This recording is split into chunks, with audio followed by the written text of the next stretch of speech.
Sunday night we came down to the lake again with the beach. We're making this a thing. Like, I know, I love it. If you can't go to the real beach, you come to the lake beach, right? Today's March 10th, but I was reading in this cool book of nighttime meditations called Nightlight by Amy E. Dean. If you guys have seen this one. Tomorrow is March 11th, and I wanted to read this thoughts and meditations for you guys. For it is not physical solitude that actually separates us from other men, not physical isolation, but spiritual isolation. And Morrow Lindbergh quote. It says, we've discovered that our growth today depends on our mental, physical, and spiritual health. If we picture these three as the legs of a stool, we can see that shortchanging the importance of one or taking one of them away will upset the balance. We can be in a meeting, for example. I think they do like Alcoholics Anonymous, they're talking about, or like, all those groups, like for codependency and addiction. We can be in a meeting, for example, yet be unwilling to listen and learn, or we can bow our heads in prayer at the end of a meeting, yet be unwilling to feel the spiritual strength flowing through the circle of joined hands. By blocking the flow of any aspect of our growth, we are isolating ourselves without even being physically alone. So the remedy to physical isolation is being with others, right? Whether you're super close to them or not, but that helps. And the remedy to spiritual isolation is opening ourselves to the spirit of life and love that exists everywhere. And I'll say within ourselves.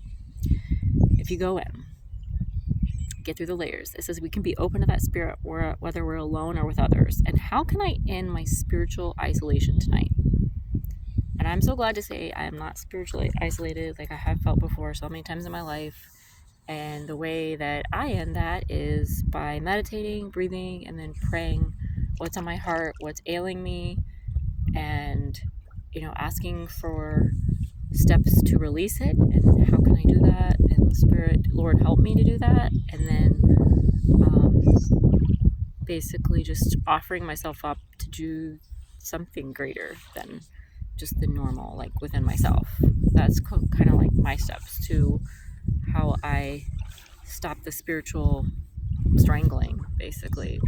I have felt that physically, emotionally, mentally, spiritually, all the above. I know what strangling feels like, and it feels hopeless. It feels like you're in despair. It feels like I'm not living. I can't breathe.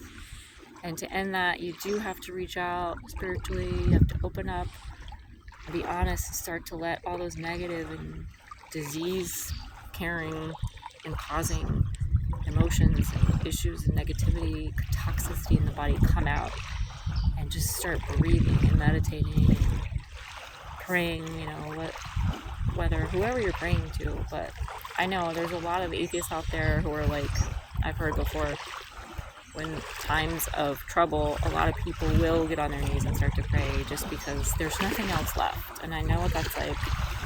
And, once you learn how to do that first instead of last, that's when you really you're never spiritually isolated then. And you're just like killing it, just loving life. So I'll leave that for you guys today now that the boats are making the waves louder. Peace.